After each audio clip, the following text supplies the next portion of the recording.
First, I'm going to do argument and then also take testimony from Cash. Did you want me to use this, Your Honor? That's No. Oh. Just leave that. Actually, Mr. Arnold, if you, because of the last one that I typed, if you could stay at your table because. Oh, okay, they're on the this is same not- mic As Cash, Oh, okay. so if, I can separate them, it's easier if you stay back. Great. Thank you. Thank you, Your Honor.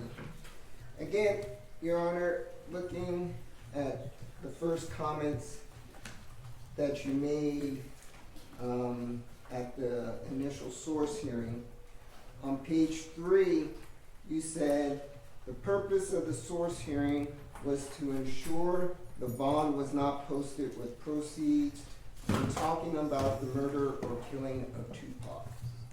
There was no evidence at that source hearing that Mr. Davis was paid any proceeds for the murder of Tupac. He has been paid in the past through a book, through social media accounts, etc. The only evidence that we had at the source hearing was a prospective payment. And Mr. Jones was very adamant that there was no contract between those two yet. And so it was prospective in regards to his life story.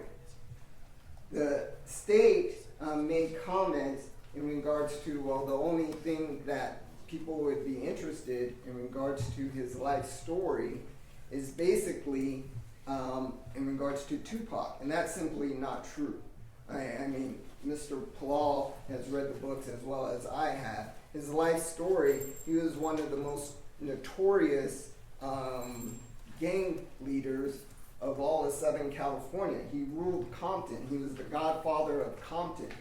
Basically, he had a drug trade that extended from here to New York to Little Rock, Arkansas.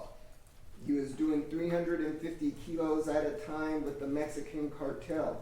There's many aspects of his life that are relevant and interesting to the community other than the death of Tupac Shakur. A lot of my initial ruling really focused on the sufficiency of the documents and proof ultimately that this was not obtained through illegal sources.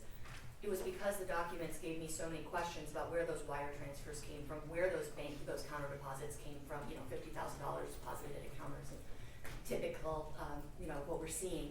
Additionally, when you go into his drug history and things like that. So we're really looking at, is this a bond that was posted through legitimate sources? And Right. so that's why I was looking more into the bank records. And that's really the first part and the largest part of my ruling. I mean, I have Okay. concerns ultimately about the profiting off of Tupac's death, but I think my authority is somewhat limited Right. to, in the source hearing, to determining whether it's legal or illegal. Right.